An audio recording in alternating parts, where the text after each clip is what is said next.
So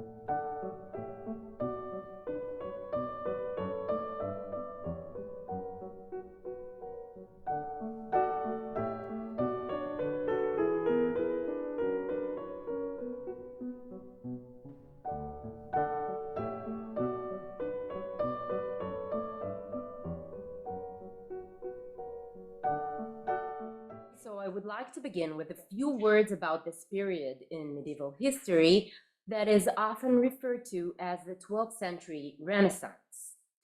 And I would like to refer to a specific feature of this Renaissance, namely the urge that was shared among 12th century scholars to reorganize knowledge about man and nature in detailed classifications.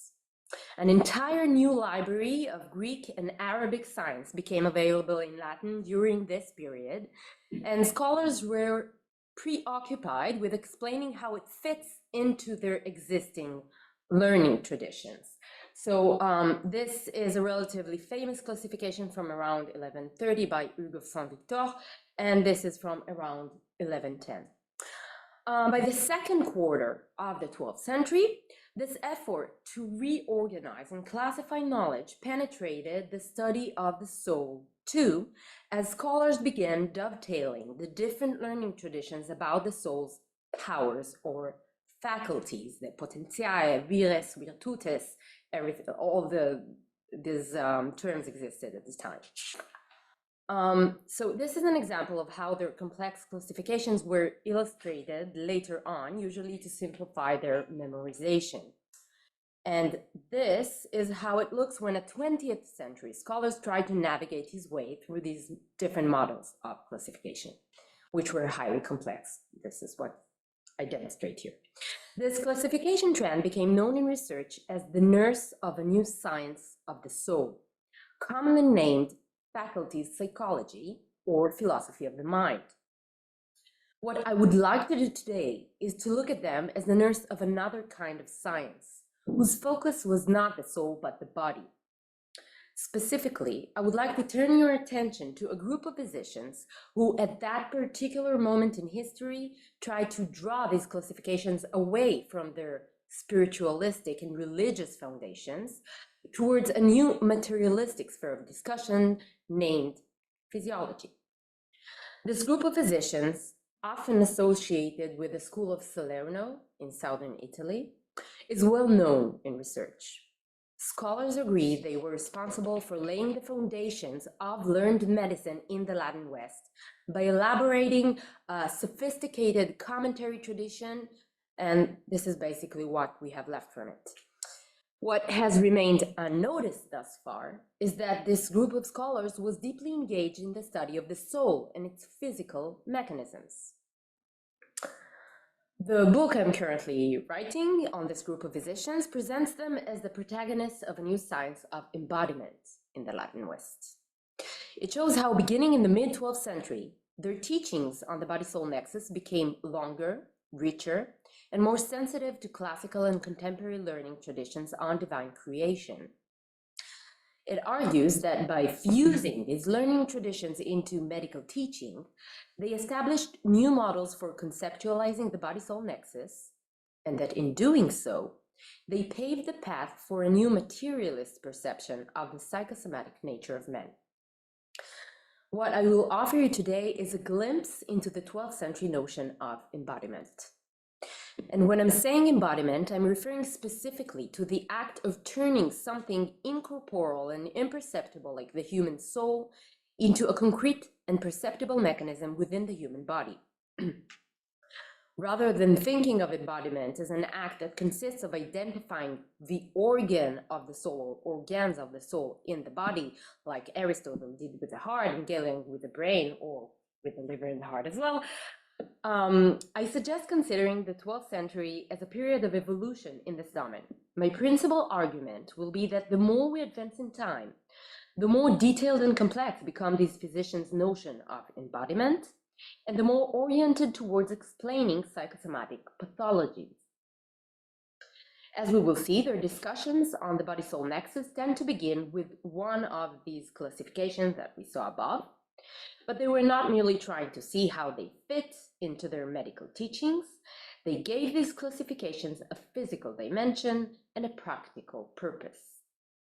Accordingly, I suggest reevaluating the role these physicians played in shaping the Christian discourse on the body-soul nexus. This discourse, I suggest, may have been far more rooted in medical reasoning than we became accustomed of thinking. The first physician we will encounter today is Bartholomeus, who appears to have been a fan of Boethius and the Boethian commentary tradition. This commentary tradition focused on the cognitive faculties of the soul from a purely epistemological perspective. Each faculty presented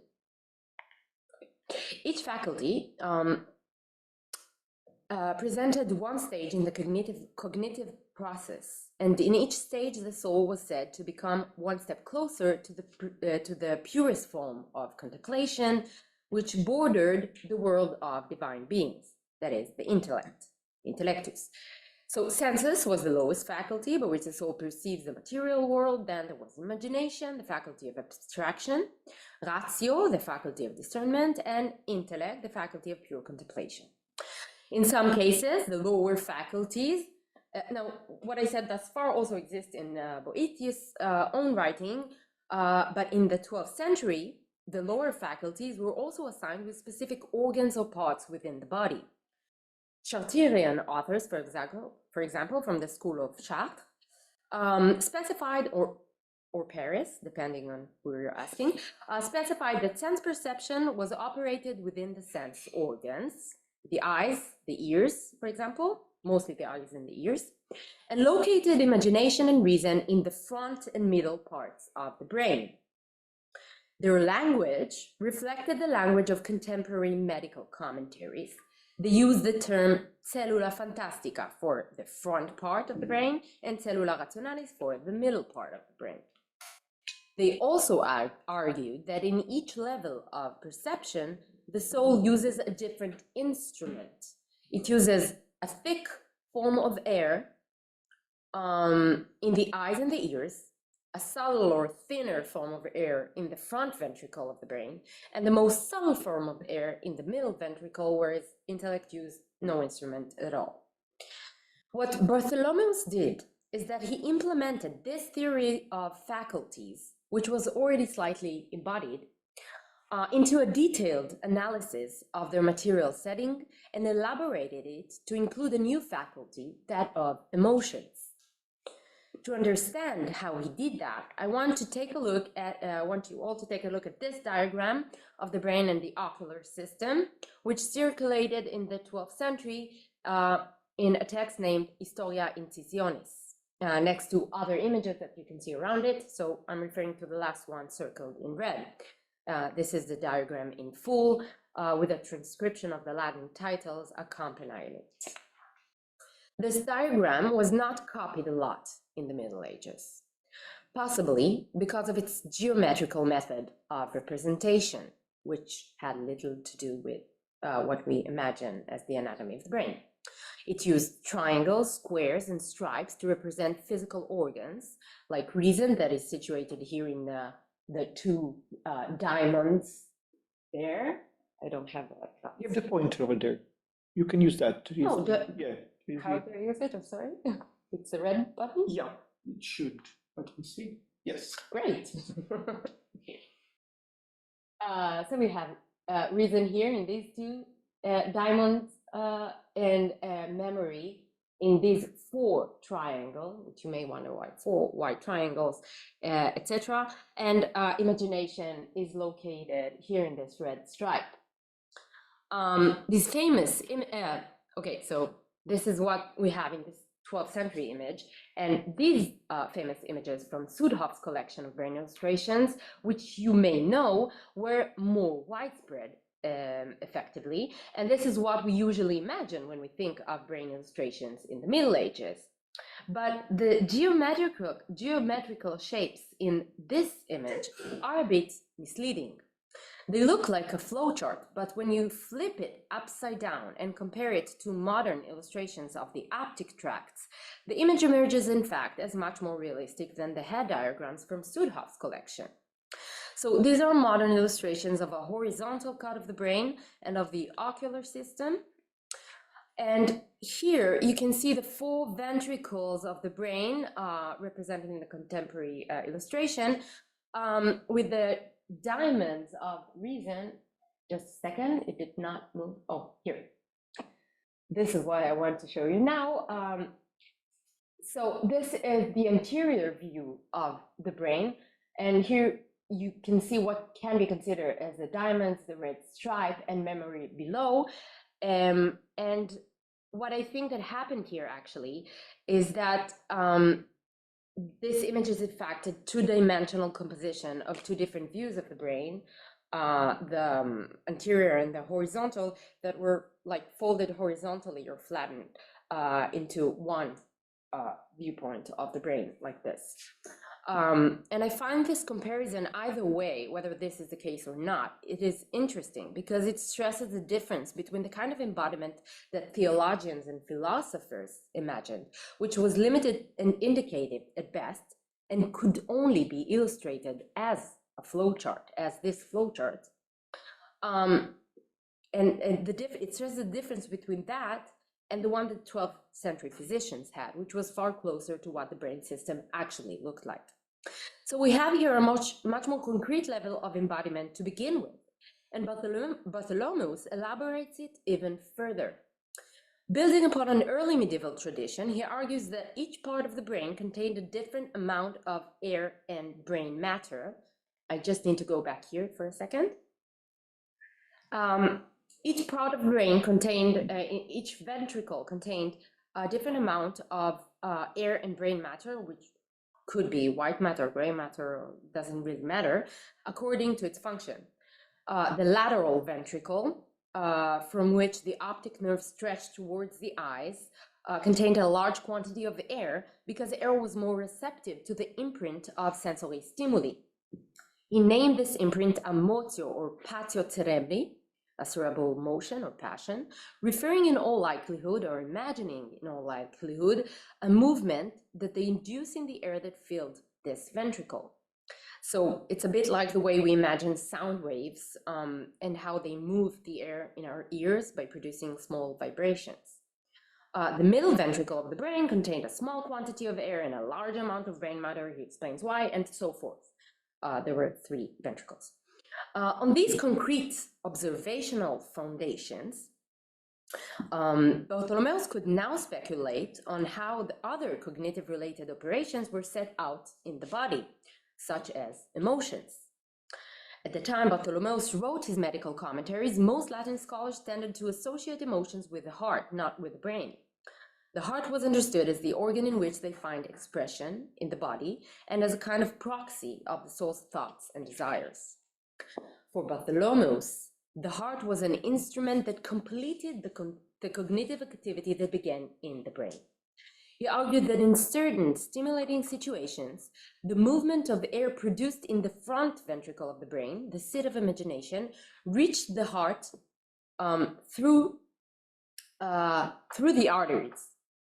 So this is an image that circulated with the one on the brain of the system of arteries in the body. And it is here to help us imagine a bit what he describes, because it's almost never presented by image by these authors. So let me go back to what he argues. He argues that in certain stimulating situations, the movement of air produced in the front ventricles reached the heart through the arteries, and there he dilated and contracted the heart according to what he perceived. Something joyful, for example, would set out a movement in the arteries that would dilate the heart and diffuse heat in a pleasant way. Something frightening would set out a movement of contraction that would draw the heat inwardly, and so forth.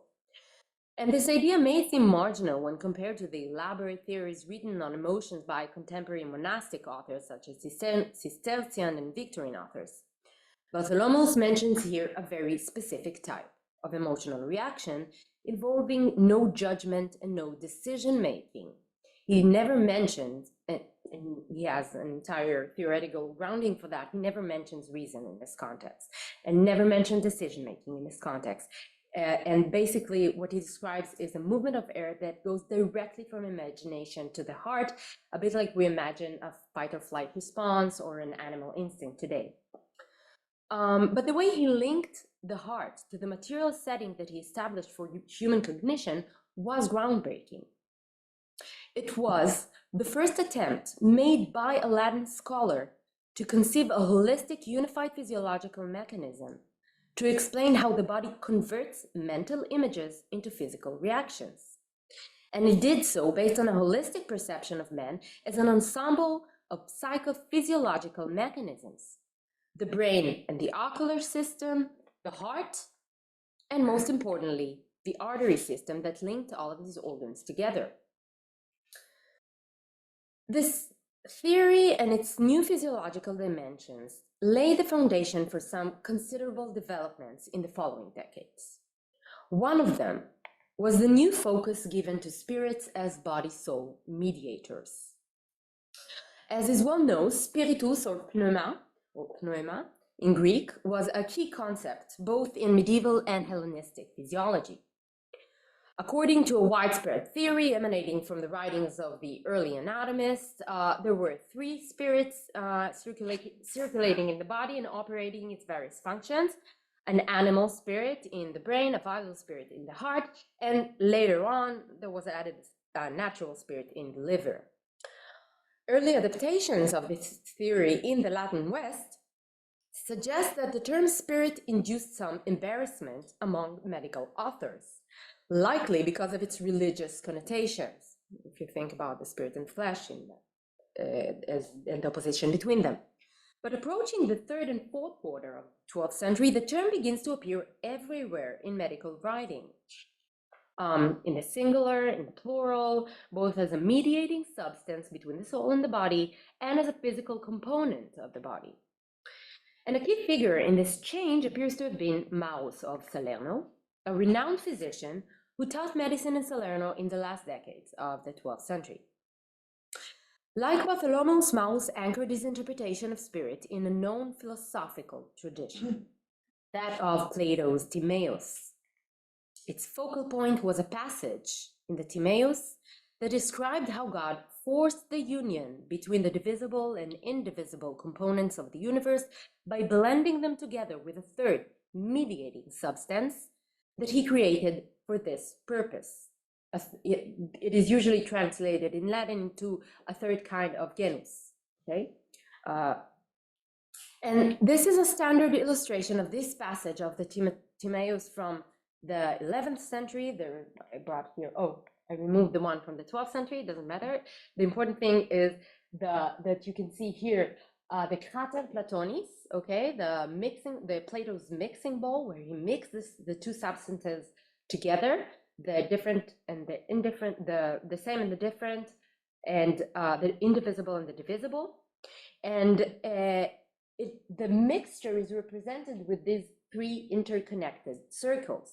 And the idea he tries to encapsulate is that this union between the divisible and indivisible substances of the universe would not have been possible without the creation of an intermediary entity situated at a formal median point and having the ability to mediate because of its median position between these two extreme circles.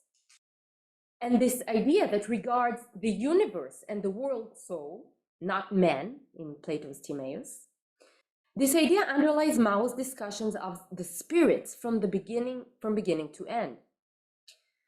Its focal point was not the brain and its cognitive function, but the heart, which Mao considered as the center point of man, and for this reason as the seat of the mediating substance that he names spirit. And quoting this passage of the Timaeus, he compares the spirit to the substance God created to mediate between these two circles. Then he argues that God infused it into the human heart to enliven the body from its center, just as the sun diffuses life and heat from the center of the heavens. So this analogy between the heart and the sun appears in other places in the 12th century, and it basically presents Maus as someone who was aware of the philosophical and theological traditions that developed around the notion of spiritus and around Plato's world soul in the 12th century. His recourse to Plato's Timaeus was not merely a rhetorical or pedagogical instrument designed to harmonize between medical, philosophical, and theological traditions. It turned the medical notion of bodiless spirits into part of a wide program of divine creation. A bit like these illustrations of the microcosmic body did in the spiritual miscellanies that were produced at the time in Benedictine and Cistercian abbeys. For Maus, spiritus was a subtle form of air located in the heart, and Maus insists on its materiality, but it was also an expression of God's ability to bestow unity and harmony upon creation. At this point, some of you may wonder why I use the term medical to describe these texts and their authors. Where exactly do we see medicine here? What makes these theories medical, and where does medicine end and theology begins? And these questions bothered 12th century scholars as well, and we saw it in the introduction with the trees schemes, right? So what I would like to do in this last part of the talk is to show you that this reconceptualization of spirit in philosophical and theological terms met with this physician's practical orientation as well. Specifically, it met with a growing impulse among physicians to rationalize and develop their understanding of psychosomatic pathologies. At the heart of this impulse stood a growing interest in spirits as a concept that explains the diffusion of fevers. Those of you familiar with medieval treatises on fevers may have noticed the centrality they give to spirits when describing certain fevers. The animal vital, natural spirits that I showed you before were described in these books as thin and gassy substances that flow in the arteries and cavities of the body continuously and generate heat with their movement. This ability to create heat with their movement turned them into active agents in the generation of heat-related diseases, whether they originated in the body, like in a toe inflation, or in the soul, as would happen in certain cases of excessive thought, anger, and sorrow. For more than a century, since these texts were translated into Latin till the time of Maurus, Bartholomæus, and Urso, this pathological representation of spirits remained largely ignored by physicians, possibly because of their general hesitance to use the term spirit with all its ambiguities in the Christian culture. In Maurus' commentaries, by contrast, it becomes central for understanding the mediating quality of spirits. Anger becomes the emblematic case in point, and Bartholomew's theory of emotions receives a new vivid description as a change of spiritual movements. The movement of the soul in the brain moves the spirits that are enclosed there, like in a closed vessel. Their volatile, violent movement creates heat and increases their bulk within the brain. This increase of bulk results in an eruption of spirits towards the heart, their most immediate path of exhalation. And as they continue to move in the heart, they consume its humidity and create hardness and severity. And this is a small illustration, modern illustration made by my cousin, that we made together as an experiment to see whether this text can be represented in drawing. And the challenging part, of course, was the drawing of the soul's movement in the brain, which Morris pronounces in speech without any problem. But then when you try to draw it, we decided to use here like a sort of ray of light to represent that. But I think that the fact that most of it can be drawn, illustrated, and enter into this visual scheme testifies to the level of technicality and materialism that Maus reached in his text, especially when describing the chemical effects of spirits: boiling, consuming, drying, hardening, and so forth. And this materialistic description of the spirits raises a series of new questions about the medical purpose of this new language of embodiment. Did this reconceptualization of spirits as mediators change or affect these physicians' approach to bodily diseases and their possible origins?